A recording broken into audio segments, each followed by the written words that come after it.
Okay, greetings. Greetings, everybody. Greetings. Good evening. Hey, what's up? Yeah, this is Rasa Angola. And I'm Jenna. And welcome to People Talking Kali. Yes. Nice. It looks like you guys practiced that. Yeah, we've been working on it. We wanted to, have a nice intro and a close out to make the show a little bit more inviting to people. I'm just saying. Is that good? We did that good? We had to work on it a couple of times. That's perfect. Perfect. As you could see tonight, we have some very, very good friends, as well as great instructors and a support system to us here in Philadelphia. Our growth as a group actually started in a seminar by the elites hosted by Mandala Arvee and Matasna Guro Francis Arvee Garde. That's where we met Tuhon Rommel. And so along the way, we have grown as friends, as well as comrades, as well as just making sure we're training and staying on point. So, I can talk so much about these guys. However, I want them to speak for themselves. So welcoming tonight, Mandala Arvee Garde and Matasna Guro Francis Arvee. Francis Estrada, pardon me, brother. At the same time. No, okay, good. All right, man. This is good. It's all good. No worries. How are you guys? How's everything? We're doing good. Just to start off, today we had an interesting day where we're doing like a demo down in Chinatown. It was like an Asian American sort of celebration of Pacific Islander. So we had a fun time out there being able to display sort of the system in itself. And because, when you're down there, it seems a little bit foreign to everyone. When we started moving, we kind of started attracting some faces, some people going down and taking a look. And we had a lot of fun. So it was a really good time today, just sharing with everyone we had down there in Chinatown. That's great. You guys are active in New York City. Trying to, as much as we can. We're trying to. New York has such a big history for PTK. How's that been over the years, establishing a group out there?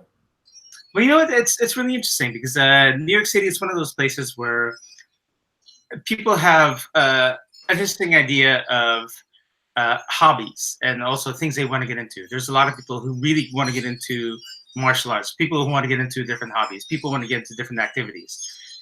But most of the time, people will spend maybe 3 months, almost the same time they'd spend as much as dating romantically with someone else. But we, knock on wood, we got lucky enough that we've had a group of students who actually had gotten and built up with our groups and have stayed for longer, and and realized that they want to continue as much as they can, as long as they want to. That's right. We're really appreciative for these guys because we've seen them grow, right, over the years. From they started off sort of as just beginners, and then up to this point, after like for some 1, 2, or 3 years, they become more or less, to that point of an intermediate or advanced student, understanding sort of the system in a way as a as sort of a lock-on or yakan level, and then being able to display to us because we're having them now again try to get sort of that leadership position, and now be like instructors as well, because that's what we want to try and do. We want to not create followers, we want to create leaders, and that's kind of like part of our sort of motto here too as well. That's right. Right. If you imagine the same thing as Philly, we've had this conversation, and you guys had posted that some of your students who had been with you for a while also just got recently promoted. And what's that excitement like, and what's that activity like for you guys? Whoa, he's throwing the questions back at the host. Okay, very much appreciative. Jen and I agree, as we're educators, the relationship between the teacher and the student is something special. It's reciprocal. A lot of times we honor instructors, we honor teachers, we honor our students. If you haven't seen how we close out at the end of class in Philly, hopefully you will see soon. We as the instructors thank all of our students first before the students then thank each other. So to see, as you said, students progress, there's a correlation, I think, between, it's almost like parenting in a way, and wanting to see your students grow, but also make sure they are who they are, their true authentic selves. I don't know, how do you feel, Jenna? Yeah, I agree. I think that for us, it's definitely been an honor to be able to help people in their own journeys to understanding this art for whatever reason they come. And I also think that, it adds to the momentum of PTK, and it adds to the momentum of what we get to experience. So I'm really grateful. I'm grateful that our students that have been promoted recently are women and strong women. So I definitely give thanks for the experience. But speaking of which, one thing that we model from is the New York group, because of, just the beautiful integrity of all your group members. I mean, I've experienced that. I've experienced just wonderful integrity, immediate welcoming. And so coming from Matasna, Guro, and Mandala, what is your secret to cultivating that in your group? Really, it comes down to the student, right? I mean, we do share our sort of values as well, as being instructors, making sure, like you said, there's a responsibility that we have, make sure we have proper guidance and making sure they stay on that sort of rail.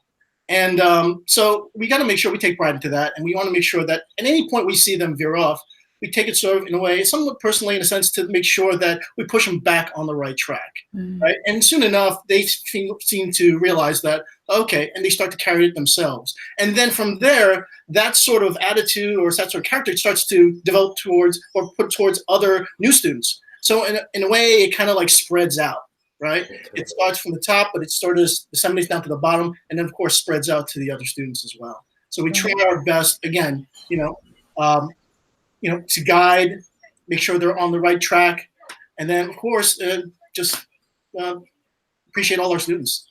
Yeah, and for us, I think we've had this conversation more than a few times before. Is that we teach the way we learn, and the way I learn, I always learn in a community setting.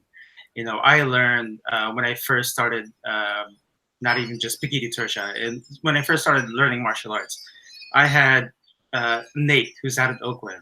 I had Mike, who's out in New Jersey. I had Pat, who's out in Vermont. But we all learned together. And, our teachers at that time encouraged that, so that after a while, you're not just building a class, you're not just building a school, but you're building a family. And I think that's part of what we try to do, and what we try to continue. It's like, how do you build that family? How do we build that group learning? And how do we keep everyone motivated together? How do you build that culture? Is no sleep part of that culture? What is that a secret? What does the no sleep mean? Can we ask for certain people when we hear people commenting no sleep, especially our brother out there in Florida, trained Kali? What does no sleep mean, good brother? All right, do you want to start that off, or? I think you know more about what the no sleep than I do. It goes back to Def Jam Records. The whole idea of hip hop in New York City, the history of hip hop, Def Jam. No sleep till Brooklyn, that the Beastie Boys had put up, and also just the whole idea that you don't let up. You just keep on going. That there's no time to rest. There's no time to do anything else but just follow that path, follow that energy. And Kuya Rich over in Florida, he and Kuya Eddie over in Florida, they follow that same energy. And every time you see them, they got the energy that you have no time to sleep. You got no time to go. But it still goes back to not just pop culture, but goes back to history, but also just goes back to a mentality. That's right. No sleep till Brooklyn. I mean, it's something from like sort of a hip hop phrase that we carried on as, like I said, part of our sort of our motto in a sense here in Brooklyn, or actually anywhere in New York. But they really push it onto us. No sleep, no sleep, no sleep. That's right. Training at seminars, especially, when we were able to train and travel with you guys to the Philippines in 2015, 2016. That is no sleep. That is training all night, waking up early, 5 a.m., sometimes earlier, and training all day. Since you guys, we know you guys just returned from the PI recently from the seminar over there. How was that? What was going on out there? Much like, many of the camps, we go out there initially for the purpose of just going out there mainly to train, of course, with all different Tuhons that are there teaching. And then, once we go through that sort of experience, we have some extra days that we spend. And I think at that point, we start to kind of explore a little bit about the Philippines. Now, we talk about culture, right? Culture and the art, how we can actually learn through the art. But then also when you're in the Philippines, it's always good to at least take advantage of being there and being able to be, work in with the people, go to different locations, get a feel for like the environment, There's a lot that I've kind of learned through sort of through Kali or PTK, right? And I learned that through like other students, other teachers that tell me about certain things. But when you go out there and try to correlate or connect sort of like the different locations, like seeing whether you see a blacksmith out there or you go to like a mountain or whatever into the land and just find that connection of what they're telling you and actually seeing it, it's really eye-opening. You know, it makes me want to learn more about it. So one of the largest things about, like you said, like for me personally, when I train, what actually keeps me going is sort of just building that connection, learning more about the Philippines. As a Filipino, I'll have to be honest, I'm pretty guilty about not being as good of a Filipino as even some of the guys here who are American that know more than me. So I'm like, oh my God. So I try to take that, you know, as a drive to learn more, go to the Philippines now, bring back, you know, more information, learn more from the people. And again, I think I owe it all to, you know, learning PTK or Kali in general too. Yeah, you know, for us, traveling over to the land is life-changing experience. It was a personal honeymoon for Jenna and I, but something about being on the land, breathing the air, the water, as you said, interfacing with the culture as people who are not obviously Filipino, it enriched our understanding of the system, at least, you know, for us. It deepened it. You know, we want to encourage as many instructors who are teaching PTK, get out there if you haven't got out there. It's worth it.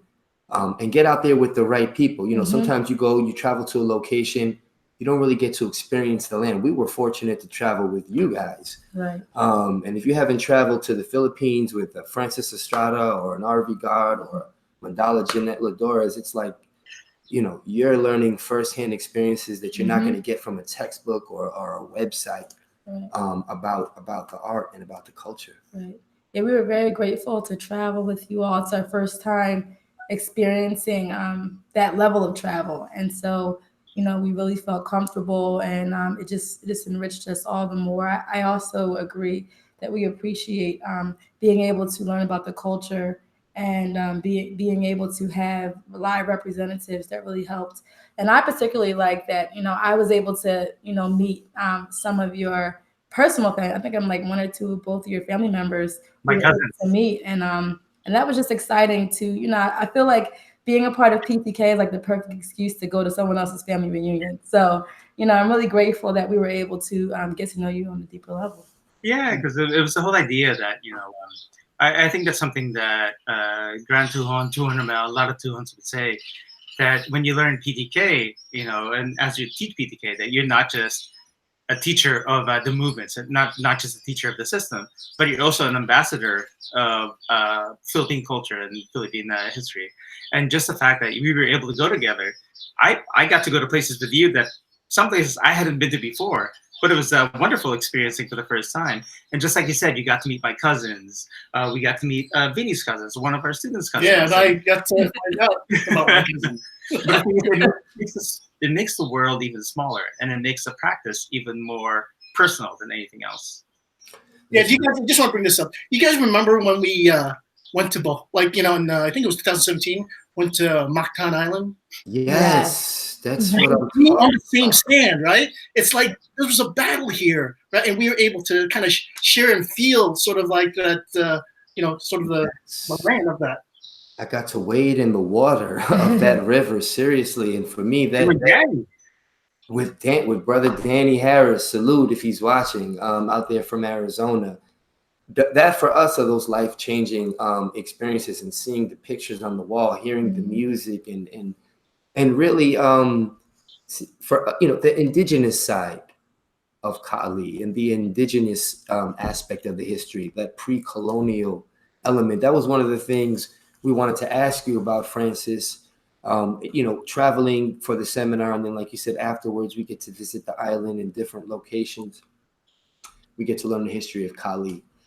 Over the years, you know, I've heard along certain threads the actual notion about the authenticity of Kali, and you know, that this is a romantic notion, and that it's, you know, it's the arrival of the Eskrima and Arnis that influenced what we now know as Kali. And there's no records obviously we were there in the land, we saw things firsthand, but we wanted to just kind of address you.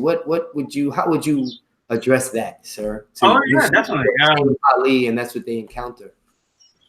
I would say that it's a really difficult subject, and it's a difficult subject to broach where the authenticity of information comes from, because then you have to go into colonial history.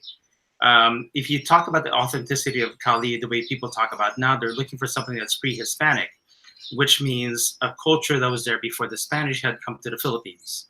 Mm-hmm. But then you have to look at the context itself, that the Philippines itself wasn't a country until the Spanish came around and created the country itself as its name. The name Philippines came from Las Islas Filipinas, which was named after King Philip II, meaning that before the Spanish had come, it wasn't one big entity that was there. There's over 7,000 islands, and you've been to a few of those islands.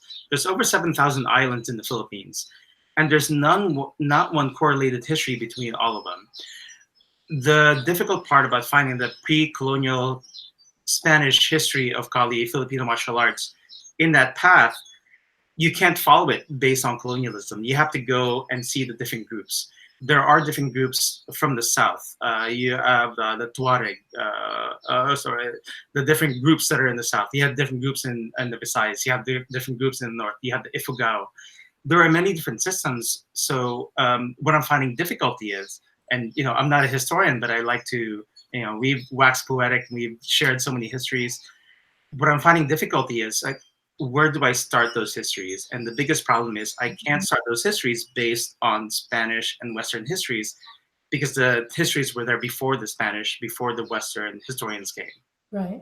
Does that make sense? Yes. It does. Yeah. It does. It's a challenge, it's a challenge. And it's not unlike other cultures trying to put the pieces together of the past. And sometimes we want to fill in the pieces, and sometimes it's actually trusting the oral traditions, which is what we found as well, that there may not be a tablet or a scroll, and you have oral traditions that are carrying things forward. And it's kind of like seeping through those traditions to try to find how much is truly authentic and how much isn't.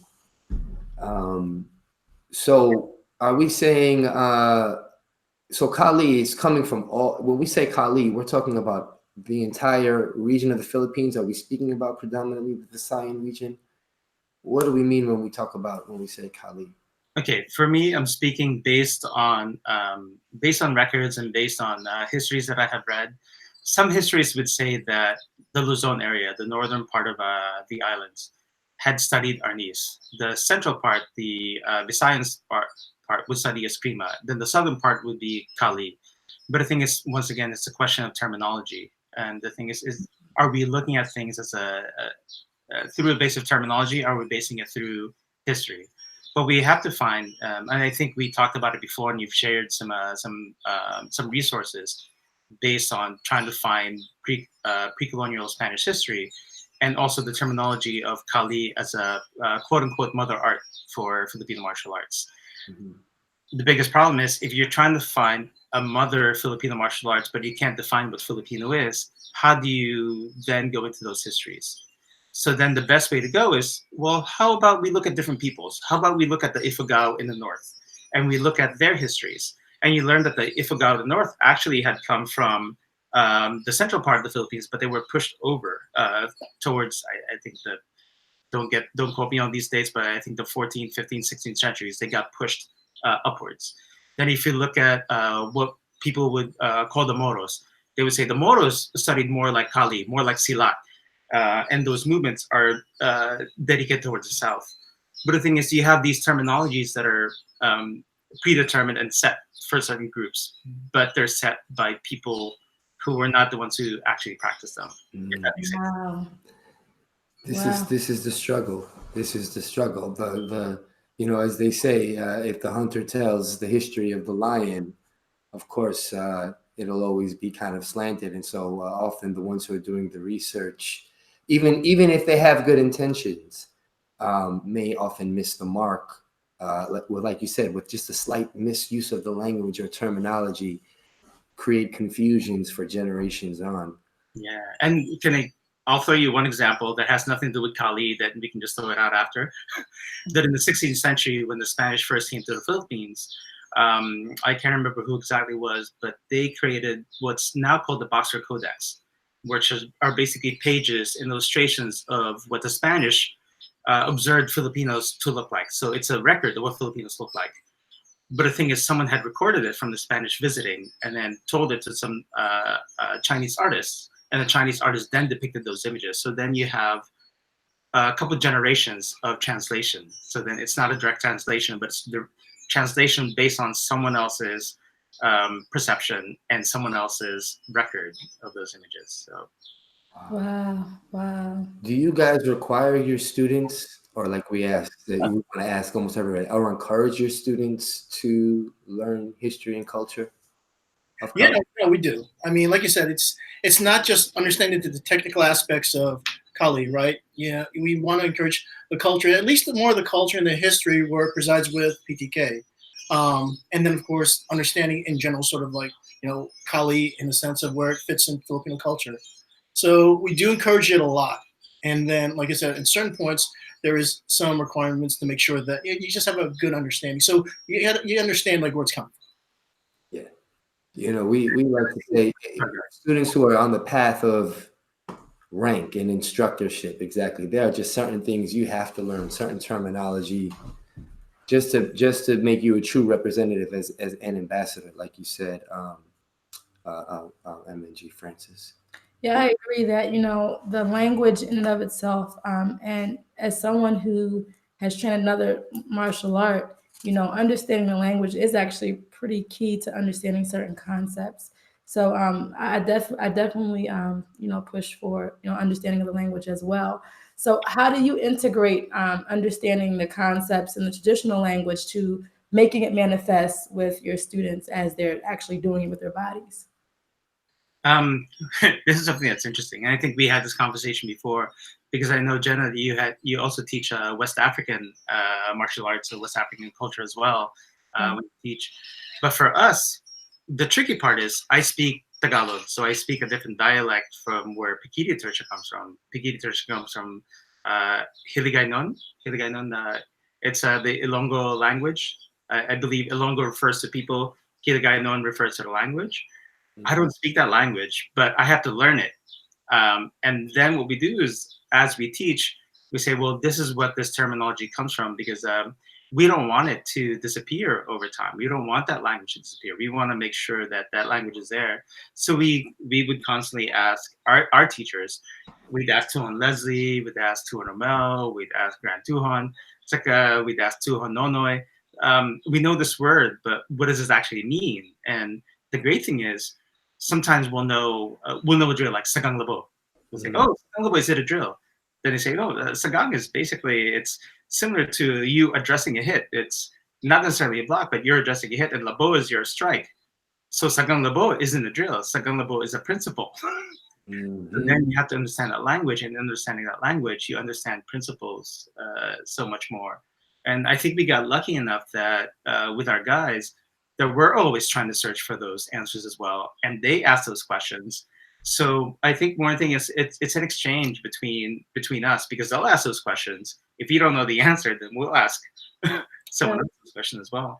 Yeah, we try to keep it to like I think in the sense of just keeping the the Filipino terminology rather than just more of the English terminology. I kind of mix both, just so that there's sort of a relation, so they know what I'm referencing. But just keeping that language there, even we're starting to do now more on counts, general sort of practice of just common like terms, in our classes. So that helps, again, keeps their students sort of more active in the sense of like, what are they talking about? Well, let me ask. Okay. And then it just starts to go out to be more expanded to a little bit more history of like where it comes from, why they say this and that, so it's really cool. I think we had a conversation with Contradas principles.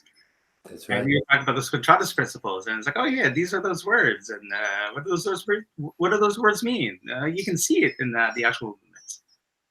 That's right. To pass, to ride, and again, our students are also encouraging us. What does this mean? Can you give us the terminology? Can you give us the language? and which forces us. I'm already into that. But at the same time, yeah, it encourages when you have students that are actually, they want to take it to another level, who are asking, why this term? What do you mean by this? Okay, Gunting, is that also Sabayan because it's at the same time? You know, questions like that. And it's like, well, yes and no, you know? So it sparks, you know, thought-provoking conversations in other language. Right, right. And speaking of history, a lot of people might think that the elites, and now they're like the elites, you know, nationwide elites. They think that you might have come from the same, you know, tunnel to Kali, but that's not necessarily the case. So I know that Mandala Arvee, you started down in Texas with none other than Tuhon Erwin Ballarta and Tuhon Leslie. Tell us about your experiences as you all began your PTK journey. Well, I'll tell you, yeah, my journey was eons back, you know, back in those late 90s. But for me personally, right, I was never really a martial artist, right? I was more or less a enthusiast in the sense of like, I love watching it. I love movies, you know? So me and another coworker, we used to go back and forth, like talking about different movies, whether it's Bruce Lee, Jet Li, whoever. And then next thing you know, he says, hey, you know, Filipino martial arts. And he's like, no, I really don't. Like, I was like, oh, no, it's really cool. So he hands me this book. I think it was martial law, or not martial law. Shoot, I forgot the name of that book. The Mark Wiley book? Yeah, I forgot the name of the book. Filipino martial culture? That's the one. Sorry. But he gave it to me. I read it, looked through. I was like, oh my God, there's such a rich history that's in there. You know, I had GT as well inside there too. I was like, oh, interesting. He said, you know what, let me take you to my class. I'm like, okay, great. So when I got to his class, you know, I didn't know what to expect. I go there, he introduces to Erwin, you know, and everything else. We started talking, and then I kind of got integrated into the class. Now, the thing about when you start with the class there, right, they're already kind of like a level up, whatever. I'm just a beginner. But it was kind of a sink or swim sort of situation. I basically had to try to keep up. You know, I'm there as a partner with someone else. He said, oh, you do this and this. Oh, okay, great. Right. And then, so I started training. But I didn't really know sort of like what I needed, the basics for that.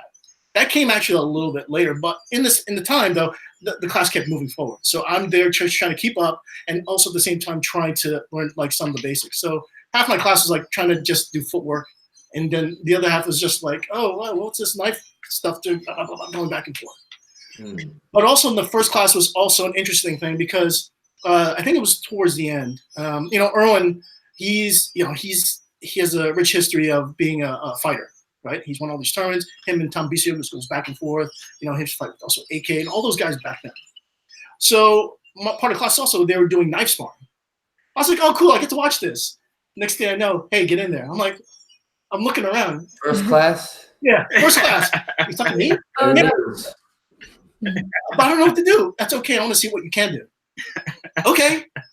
So next thing you know, I'm going in there. I was actually watching, so I was kind of mimicking some of the moves these guys were doing. It's like, oh, okay, great. So then I started doing like, you know, just like one slashes, come back with the 8 and everything else, you know, things like that. So he started coming back. Oh, you did pretty good. I like that 8 thrust you did. I didn't understand what he meant by 8 thrust. Like, oh, okay, great. Awesome.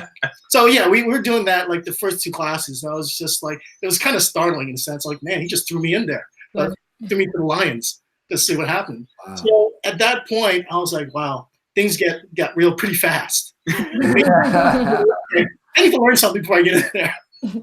So again, I went back there and started learning some nice, you know, core basics. I said, oh, I'm gonna, you know, he basically put me more or less a lot of footwork, and that's Erwin's key thing. What did it say is the first year that you did? Well, it really wasn't with me. It was like the first time, like it's when Leslie back in the early 90s when Erwin was starting class. Everyone had their stick. It was like, oh, everyone was like, oh yeah, we're gonna be swinging then. So basically, Erwin just, okay, hold on to your stick. Next thing you know, pretty much they're doing footwork, and they're doing this for like a month. Basically, they didn't swing anything. They just did footwork. Every class. Wow. I was like, well, that kind of weeded out a lot of people. But the people who did stay realized the importance of that. And then, of course, he started to bring more of like, okay, coordination with striking. Like, you know, basically, how do you incorporate your footwork with striking? So from that, just understanding that, it was like realize the importance of being able to move, right? It doesn't just work with just standing and swinging. It's about, positioning your body, stepping out of the way. I mean, you want to hit, but not get hit. That's the key thing. And that's sort of like understanding survival, right? You want to make sure that you get out of the way. So from then on, it's like every day in class, we're doing 30, 40 minutes of just different types of footwork, also in different terrain. I remember we were doing hill work, going up steep hills and footwork coming up and down. Yeah, that was fun. Yeah, I had a conversation with an instructor of a system that I won't name, and he was saying, you want people to do more than 15 minutes of footwork and it'll never happen. And I was just like, wow, I can't not do at least a minimum of 15 minutes of footwork. For you to say the 30, 40 minutes of footwork, people had to trust it. Yeah, well, as I said, the people that he had there understood, Leslie, Renee, all those old guys, Roy, all those guys, back then, they stuck around and they knew there was something special about the film. And here's another thing too. I really didn't know who Erwin was at the time, right? A lot of the stuff I'm telling you now, I learned sort of like later on. I remember there was people coming into class telling me, you know what, I've been looking for this guy for like years. Wow. This guy's a gem. I'm like, oh, okay. Not to be insulting, but I just didn't realize his importance. So I started delving into his history and, his days when, training with GT. And of course the company he had with Tom BCO, Bill McGrath, AK, all those guys back then. Right. Those are the guys that he traveled with. His Detroit days and Detroit to New York and yeah, because him and AK back in Detroit were just like going back and forth too. Right. I training with AK in those early days, before I even knew kind of what he was even talking about. He would talk about this guy Erwin Ballarta that in Detroit he would travel hours, or GT would travel for hours and go to them and train them and work with them. And again, similar to what you said at the time, it's like, what is this name? And then you go on and you learn like, oh, wow, this is a top premier Tuhon. For people who don't know, because Tuhon Erwin Ballarta is, he's another one of these quiet guardians. Could you tell us just a little bit about him? Not only maybe his background, but just kind of what it was like learning under him? Yeah, learning with him, again, he, like I said, I mentioned a lot with footwork, and when he does a lot of demonstrations, he's incredibly fast, first of all. I mean, he teaches in a way like how he fought. He kind of brought that into the class too. He wanted to just basically show everyone exactly, what helped work for him, and the importance of why he does it this way, how he steps and everything else. But again, he brought some of that stuff, also what he learned from GT. Yes. Some stuff that we did with tire work. Of course, technical sparring, sparring is general sparring, high low, hitting high, hitting low, which I kind of we kind of like don't appreciate as much as we do since back then. But it was pretty incredible, because even now when you see him, he could probably still move just as fast. I don't know what it is, but when let me just explain here. Erwin in itself is sort of like a, I don't know, he deals more with, he wasn't a big person, right? He was kind of like a thinner guy. And so he really focuses on himself being sort of a quicker sort of motion, sort of like striking person. So you'll see him do a lot of boutiques, so just like quick striking, coming back. And so I remember there were stories of guys quickly. Yeah, because Erwin was so quickly get in there, he can disarm a guy. Tight, guys, keep talking. And then when he does this too, it's like the guy was like saying, I'm going to try and counter this. So from what I was told, the guy tried to tape his hand to the stick. All right, so let's just say that's a bad idea. Next thing you know, opportunity came again. Erwin get it, boom, basically just broke his wrist or whatever he did with it. It was just a bad idea for him to try and hold on to that weapon. Again, he is really tenacious on when he strikes or when he moves, and he carries that on to us. And the whole idea about becoming leaders, that's something I kind of gained from him. And so the idea of being able to teach a lot of stuff that I've learned going forward. part of it too, being that he's also a defensive tactics instructor, during that time he was the DPS there in Austin. He also kind of shared some of that experience with us. So, he'd bring us to help him sort of like teach some, whether it's a seminar or defensive tactics class.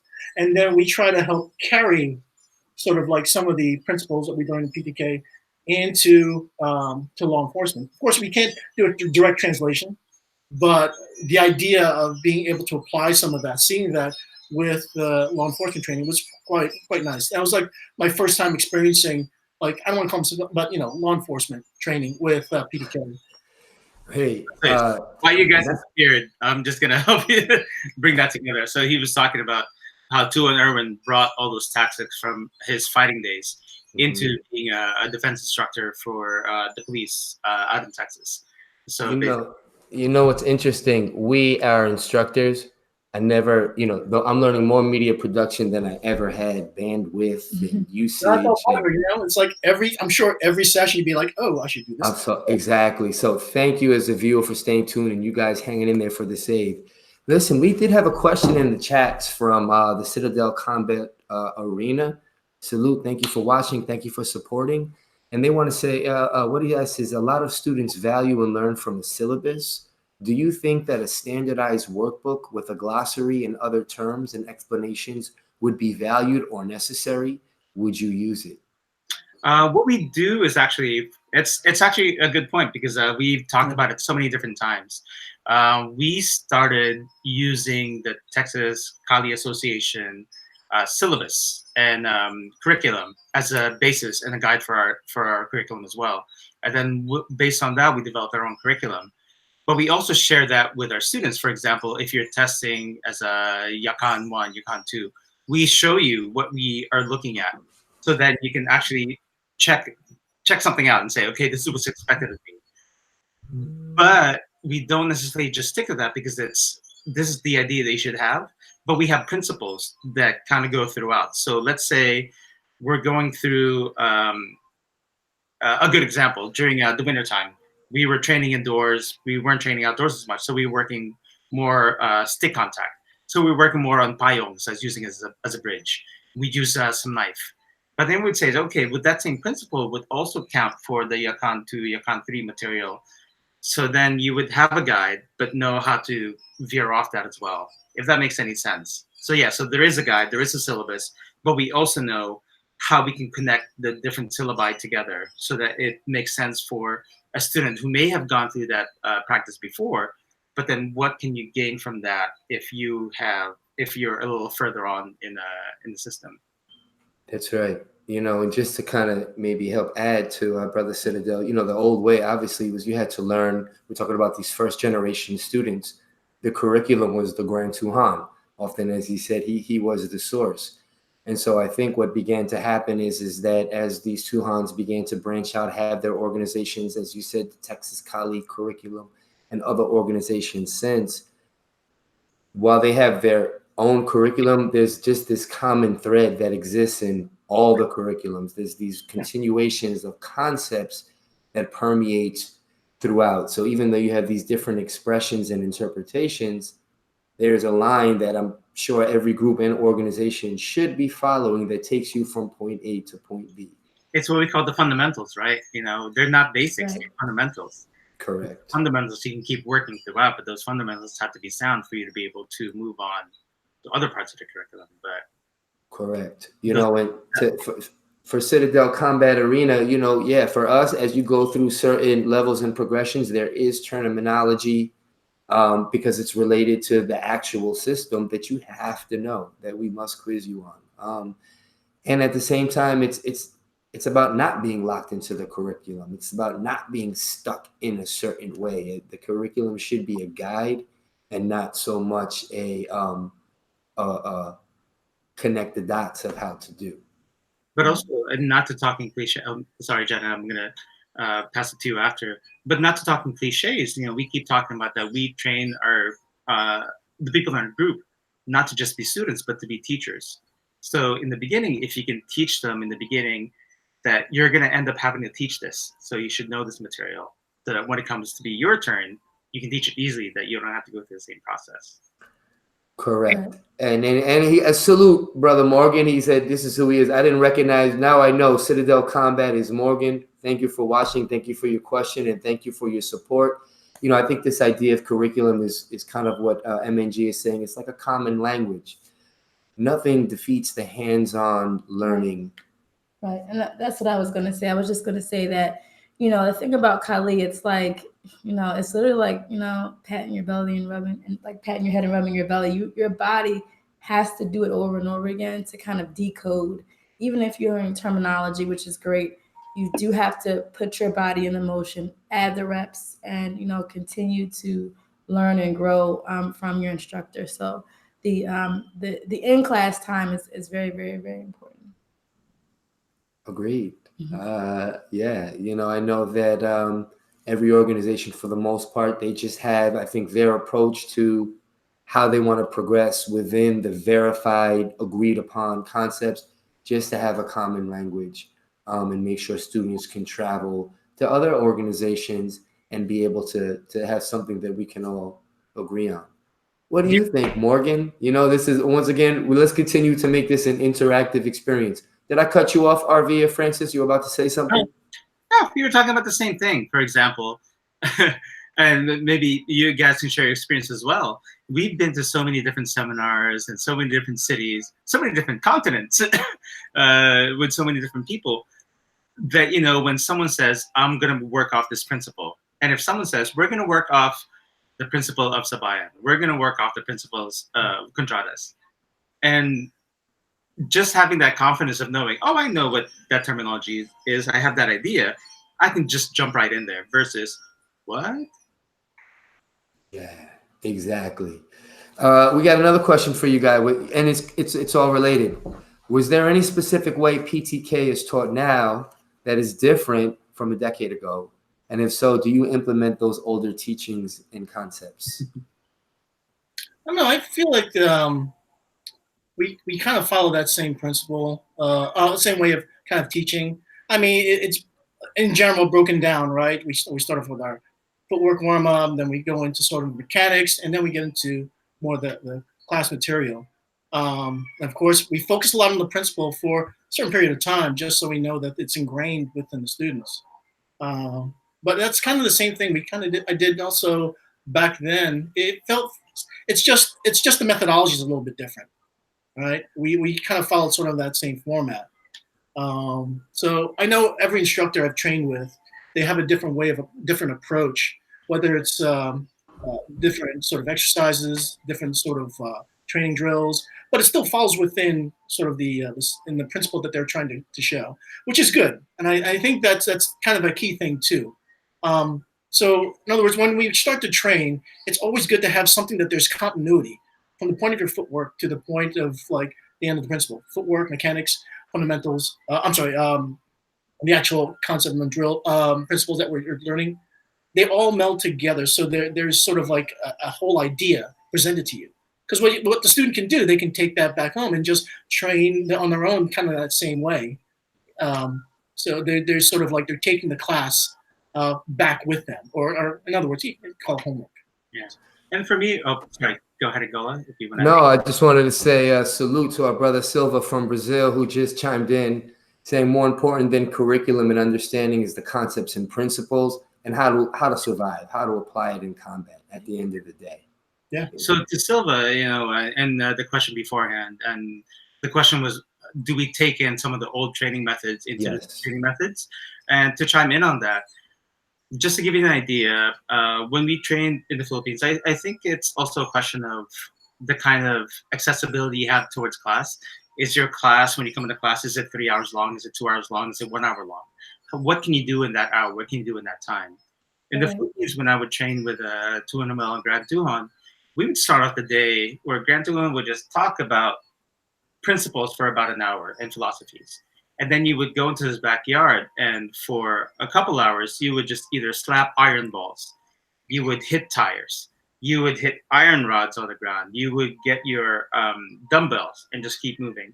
We try to do that as much as we can based on the time, but we also know that a lot of our students would come with different ideologies. Sometimes we tell them that some of these activities you should be able to do on your own. A lot of these calisthenics you should do on your own. But if not, we'll bring those to you. For example, we started doing slapping sticks, slapping iron balls. One of our students just moved into a place with a backyard, so I showed her, okay, well, these are the exercises you can do in this backyard. Do this for at least 1 hour every day. So yeah, so there are those exercises that we still continue because we don't want those to disappear. But not just that, we're not doing it for the sake of showing old exercises, because we're showing it because those exercises work. But we just don't have enough time in our classes. And I'm wondering, if you guys have that in your class, do you have a chance where, okay, we'd love to do that, but time constraints keep us from doing it? That's right. You know, it was Aleph. Thank you for proposing that question. I think when that kind of question is posed, I hear it in two ways. One, sometimes you hear GT doesn't, or it's not being taught. There was a more aggressive time in the earlier days of PTK. It was much more aggressive. The intensity was stronger. Mm-hmm. Sometimes you hear, I think that's one way people might be talking about that. Yeah. And no, that still does exist. And we try to bring it. We try to bring it in our class, definitely. Right. And I think also the difference between Doce Methodos and Tri-V is one of the other ways that people might look at how it's taught differently. For example, Mandala Arvee, you referenced the 8 thrust when you went to Tuhon Erwin's class. There might be some people who are like, isn't that a number 2 thrust? You know, so different differences maybe along those lines. Yeah, a lot of differences kind of evolve, and a lot of it, I think it's due to the fact when you start to expand out and teaching non-PTK, because you know when they do some like the Marine training in the Philippines, when they taught the Americans and the Filipino Marines, the terminology of 1, 2, and 3, Rommel, I think, changed that, because if you tell someone to do a 5, 8, 9. Like, oh, what happened to 1, 2, 3, and 4? And right. So 1, 2, 3, it isolates that to understand that there's the thrust. But as a PTK person, we understand what it means because it's part of the abecedario, right? So the 5, 8, 9. We know the angles of attack, the targets, and everything. So that's where it comes from. Correct. So that's again a lot of the involvement, or the terminology with some of the footwork too. You know, the difference between do you understand when someone says a broken reverse, broken forward? People don't understand, like, oh, does that mean you just do half of it? Like, no. It references a broken line. So you're completing a full complete triangle rather than just a forward triangle. So it's there's again the what it starts off as sort of a common terminology, it just has to evolve to expand to, you know, be able for everyone to understand. The old broken is actually fluid. Yeah, there we go. Okay, more questions for you guys. How does this discipline translate into your personal life? Yeah, definitely. Well, you know what? It's something that's I've kept to heart. The whole idea that Tuhon Rommel would always tell me that, you know, it's a way of life. And when I first started training with him, he said that I'm not gonna teach you techniques. He actually, when I first started training with him, he only showed me 2 or 3 techniques. But he said, I'm gonna show you just the way of life. And just the way you approach everything. You know, we believe in life, we don't believe in that. But basically, it's just how you approach things. How do you see things? Like, how do you approach an argument? How do you not approach an argument? Do you even need to approach an argument? Or can you just walk away because you just you just value something more than anything else? But it's more of just a mentality, but also a confidence.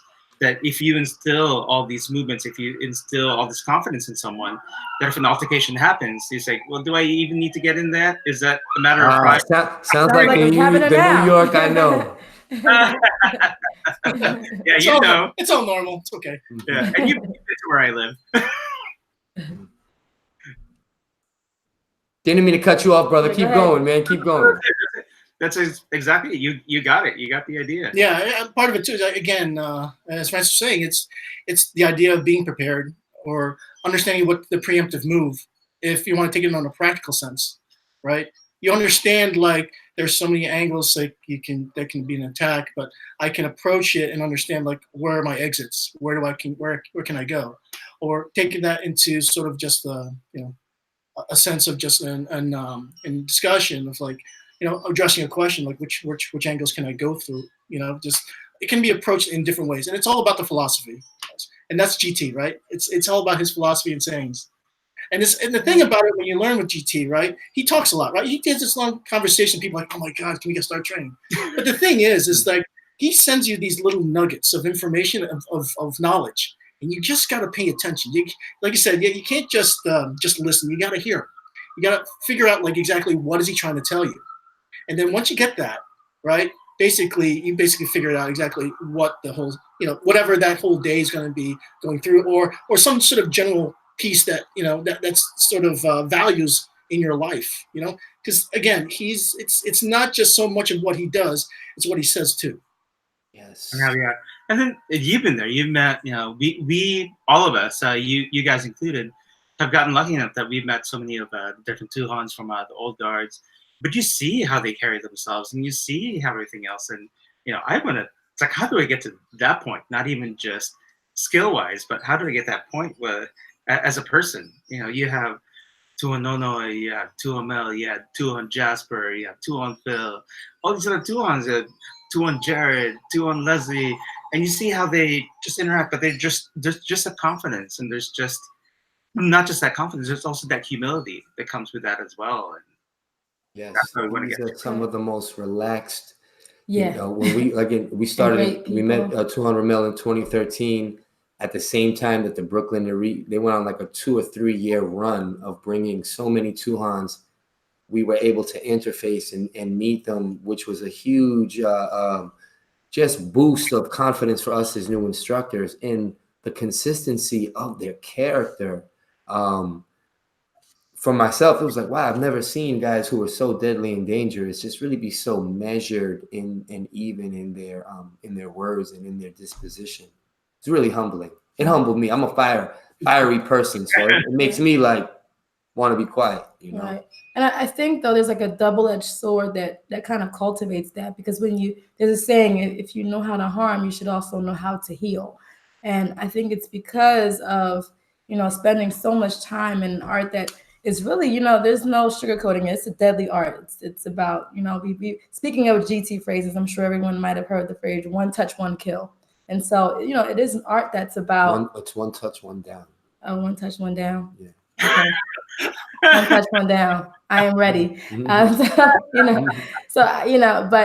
think that, just that getting into that mind state and learning, and that what you're doing, it also brings this other balance of, valuing life to the highest degree, and therefore, walking every day in a way that you value life, you value other people's lives. And I think that really resonates with them. So I see a lot of, humility, a lot of calmness, a lot of appreciation of this, and Tuhons, they seemingly quite simple too, and not that they're not complex, but, in that they're appreciative of the little things and are able to move in that grace. So, yeah.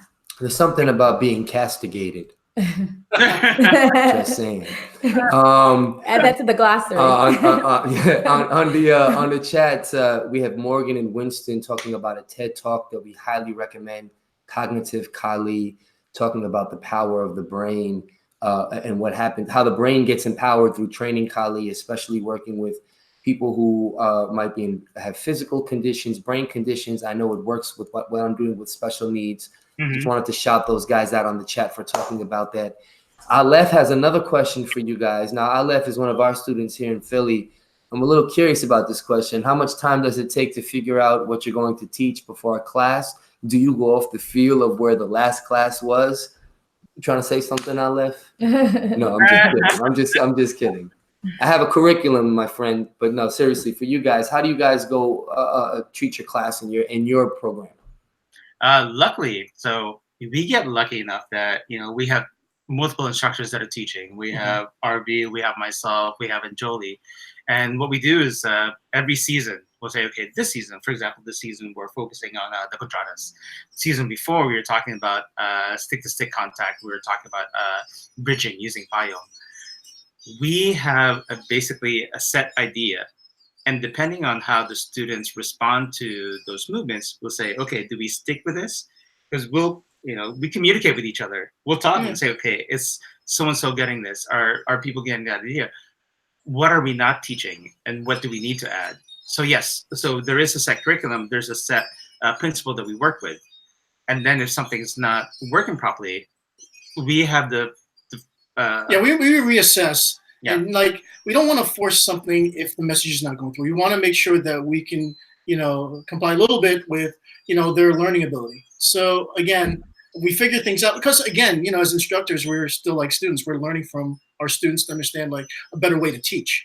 So we go through that, and of course, we have, a bunch of different, sources that we can go back and then, of course, offer to a better thought or a better idea.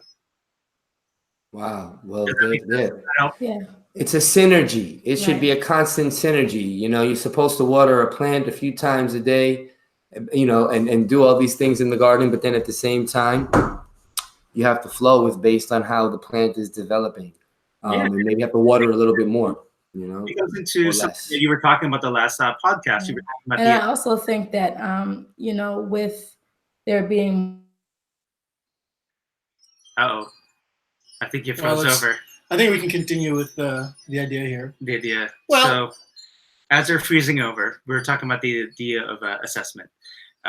During the last episode, they're talking about assessing if what they're teaching is working, what they're teaching is actually going through with the students. For us, one solid example is as part of one of our tests, we talk about our students having to share with us and show us the different categories of strikes. Then we realized that they don't get those. Then it was on us that we weren't able to teach those ideas. Yeah. So then we had to continue and say, okay, well, since they weren't getting it, we had to add something else. We had to make sure that right. So it's kind of like you have a set curriculum, set plan for the day, but again, things can always go a little bit off the road. But we have to just make sure, for us as instructors, to keep it on track, right? So we'll sometimes change sort of like some of the methodologies because everyone learns a different way.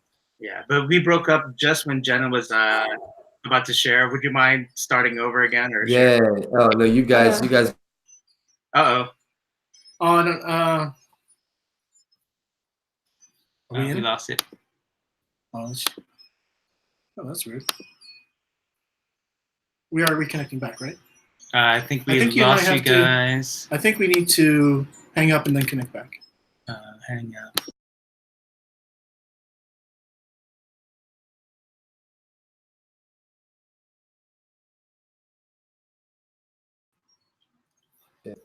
Okay, did this work? Hey, we're back. Are we back? Did it work? All right, everybody good? We live? Good. Okay. I need my media people. Talk to me about this bandwidth issue that we're going with. Thank you for the problem. We're getting better every time. Jenna talking about the multiple instructors. It was like talking on the phone by yourself. You don't realize you were disconnected. I had then segued into you guys. It's the two of you representing the elite, but I know that there's a larger body of instructors that represent that flag. Could you tell us a little bit more about what is the PTK elite? Who are the instructors that are not with us today? And we'll start with the origin. Oh yeah, definitely. So PTK elite started. I'll talk about a group. So when I started my journey into martial arts, I started off in Wing Chun Kali. Wing Chun Kali was started by a student who had trained under Tom Bizio and taken some of the tenets from Pekiti Tirsia and mixed it with Chun. And it kind of made sense in the whole idea of going to the center line. But, okay, it looks like you guys are frozen again, so I'm going to keep talking anyway. Yeah. So, as I was in that group, I met Guru Mike's son, who is now PTK Elite New Jersey. Mataas na Guru Nate Chin, who is now in Oakland. Guru Patrick Gagnon, who's Vitalik Combat Arts in Vermont. So we talked about learning as a family and keeping everything as a family. We knew that we wanted to learn more, but more than anything else, we wanted to learn more about the Filipino martial arts, specifically about Pekiti. So it was actually Patrick, Guru Patrick Gagnon, who went to the Philippines first and trained with GT and brought some information back. It's like, oh man, you got to see what I learned. You got to do this, blah, blah, blah. So then when I got a chance to go to the Philippines, I went there and I trained with GT. It was Tuhon Kanishka who had introduced me to Pekiti, introduced me to all the cats in the Philippines. But when we came to the US, it was 2011. Guru Nate had just moved back from California to New York. And, we had trained for years. We've been in the same group. So we said, well, we wanted to continue this knowledge of Pekiti. And Tuhon Rommel said, well, why don't you guys start a group you're not teachers. Just start training. You've had some training with different people. Just training by yourselves. And then in 2012, he opened it up to us. Said, okay, now you guys have an official training group. I want you guys to start teaching basic footwork, basic angles. And lucky enough, within a year, we ran into, you were a guru back then. Yeah, that's when I moved back to New York. I was from Texas. And it was kind of odd because I was kind of like trying to find a group that, that kind of fit sort of the same, mentality, same training and everything that I had the same experience in Texas. So I was kind of like feeling back and forth. And of course, Mel Jeanette was moved back to the Jersey. So, it was great. So we kind of kept in contact. And then of course, the seminar there, we had GT and Rommel in Jersey. And of course, that's when I met Francis and his crew over there. AK and the White Plains guys were there too. Yeah. And it was good because I talked to Rommel too, and he says, hey, why don't you train with these guys? They're really good. They're hungry. They want to train more. They can use experience and everything. I was like, okay, good, great. So They're since that jerks. time, yeah, that was a plus. But yeah, since that time, it's just history. So we started. Yeah, and the whole idea was for the elites, and it goes into our logo as well.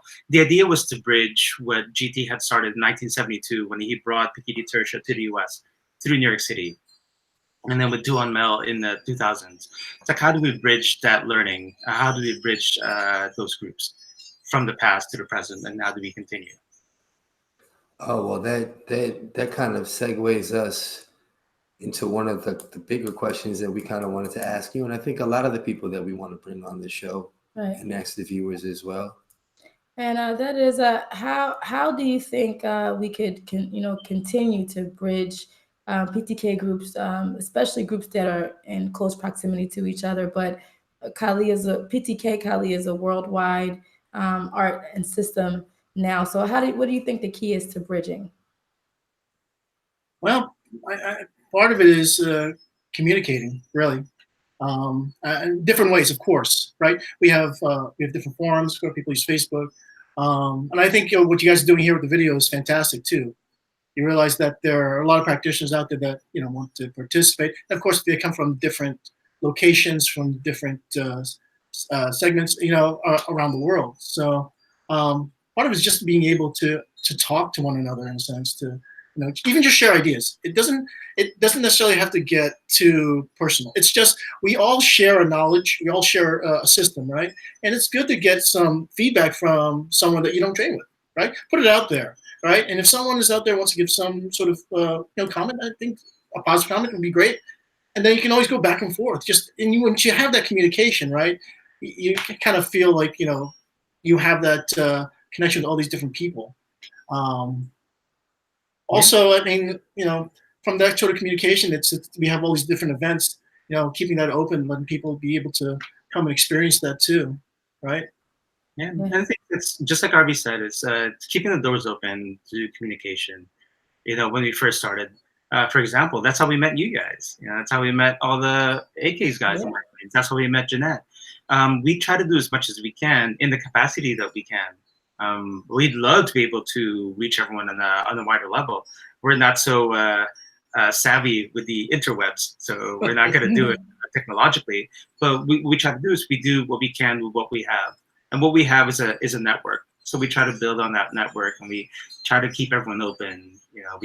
I still talk to some of the people who trained with Guro Eddie Hunt when he was over here. When we started our group, we reached out to Guro Eddie, and we did some cross training with him in UA.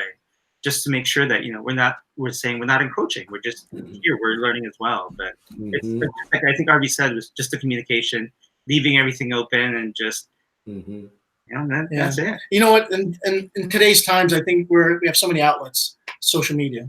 I mean, it's making it easier. It's just a matter of just if putting the effort to if you want to communicate, and you want to talk to that person. I think you should have that freedom to do so. Back then, let me just point this back years back when we started, when I was with Texas, the Texas Kali Association. We did our first camp, right? It was hard for me because I was kind of like in charge of basically all the PR, all the communication, getting the message out to everyone. DVDs. Yeah, DVDs. I was like, oh, how am I going to get people to come to our camp? So basically, what I did was just try to find everyone's possible information that would be has relation with with Kali or has some understanding with just any Filipino martial arts, and then just sent it out there, what stuff. And I was amazed how many people came back to me with a lot of positive feedback, whether they could go or not, but they're saying, this is great for you guys, blah, blah, blah. Maybe next time I'll come back. But at least I have that connection now. They're on that sort of, I can go back to them and just communicate. Right. So it's tough. Back then, it was like kind of hard. I'm sending physical mail. I'm mailing things out. Right? Here now, it's like, just email stuff. Right. And with that said, what is your vision for the future? That's a very open question, so feel free to answer that however you deem fit. My vision is exactly what you guys are doing. That we're not cordoned off. We're not individual islands, but we're just a group of networks. And I think it's something for me. I try to do what I can do. For example, for whoever wants to go to the Philippines with me during the conferences, I try to just bring them to other parts outside of the conference to experience the Philippines. So my vision is to bring people together through culture. Yeah, me too. I mean, again, the main purpose when I continue this, even to this point, is sort of sharing my culture, or our culture. I'm sorry. You don't exist, Francis. He's a mandala. No, but I'm saying it's like because again, I'm learning too, and I feel like I lost a lot of time back as even as a little kid, taking certain things for granted, but not understanding it's part of my heritage, and learning even the bladed culture, that's part of your heritage. You got to understand what they did. It's not just the fact that they defended the land, but of course they use its tools to help harvest, whatever. It's just that connection I want to bring back and just share that with everyone, because it's amazing. And can we bring the question back to you guys to say, because you had been there with us, it's like, what was it like for you when we took you around, when we had a chance to travel together and see something outside of just the martial culture? It was a blessing. It was a beautiful blessing because I definitely feel like I was fed in so many different ways. There were so many different beautiful moments, but it definitely made it something that was accessible, something that we wouldn't normally do, travel and not know, specifics of, how we're going to, get around and maintain, it's a long journey and it was hot. It was hot. So, I thought, you all were being there for us. It just felt so comfortable for us and we just enjoyed it all the better. So we're very appreciative. Just to add what Jenna is saying, it's the training experience that we had. It's the traveling experience, when you get out, when you leave this, when you travel outside of this country and you see how other people are living around the world, it's very, very humbling. Mm-hmm. So then it forces you out of your comfort zone. I'm not, I'm a spiritual person. We're spiritual people, maybe not so religious as much, but there was an energy for me speaking personally, and I don't mean to take viewers off topic. There was something about being in that land, in that place, and visiting some of those sites that moved me on a personal level and connected me more with the system. And there was a number of experiences that Jenna and I had individually and together that you don't even want to really explain. You can only just leave them as mystical, because I don't want you guys to think that we're scholars out here and we believe in science and math, but we had some very mystical experiences that being in the land just grounded and solidified training this on a personal level beyond even as a group, as a family, between Jenna and I. Right. Yeah, it's definitely beautiful. And the oneness with nature, but I truly felt like I was around friends. And so that's just a wonderful feeling. So we just give thanks. Cannot forget that. There's a lot of stories that we could share, and hopefully we can, about those travels. Should be adventures, just traveling. As a matter of fact, people who do this kind of traveling, PTK people, we got to start documenting these events and these travels, and because they are so enriching, and it's about the material, but it's about the unity of the people you meet around the world, who become friends sometimes for life. Right. Yeah. Aleph, again, says he wants to come and train with you guys. He had come and trained when we invited MNG and Jolie, as well as Mandala Arvee, to come this summer. Are there any other opportunities to train with you guys in the upcoming future? Are there any events or things that you guys would like to share? Well, now that you do say, in the weekend of June 8th and 9th, coming through in Brooklyn and in Queens, Brooklyn on Saturday, Queens on Sunday, we are actually hosting Tuhon Rommel Tortal, Tuhon Garucho, and Tuhon Leslie Buck for a weekend seminar here in New York City. So if people are interested, go to ptkelite.com. Or if you can, I'm not sure if you can do the magic on the interwebs, just do a link to our website or our email address. But yes, we are going to have what we call not 2 Hans, but 3 Hans. The 3 Hans. We're going to include these links and this information in the description shortly after the show for people who are interested. Just another great event, we think, by the elite. So Aleph, hopefully you can make it, and anybody else tuning in, no matter what camp you're from, it's all invited. One more thing. Just want to add one thing too. As we were talking about Tuhon Erwin, we're very fortunate that Mandala Jeanette was able to communicate with him, and so Tuhon Erwin will actually be coming to New York, or actually really New Jersey, but New York as well, I'm sure, for I think a day, maybe, I'm not sure. I have to see what's doing for like a seminar. So this is going to be actually more towards October, but we'll continue to post about this. I'm sure Mandala Jeanette will also be talking about that too at the upcoming events. Yeah, that would be great. That would be great. Hopefully we'll get a chance to, not necessarily here, but get a chance to interface with that Tuhon and get his experiences as well.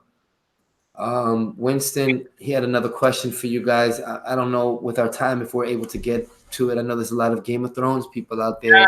He just wanted to ask, as you continue to evolve as practitioners, do you find that you and your students have a specific affinity towards certain principles in Kali? It changes on the mood, actually. I'm sure that, Winston, good to hear from you. It was good seeing you in the Philippines. And actually, thank you for the medicine you gave us too when our stomachs were. But yes, Winston was a great. Whoa! What medicine? What medicine, guys? It was a ginger, right? That's but right. Anyway, so yes, Winston. It's funny because we have some students who start off with an affinity towards a certain subsystem, and they just want to stick with that. But when they get introduced to something else, it's like I like that too. The thing is, everything changes, and we never know with our students. We can never guess.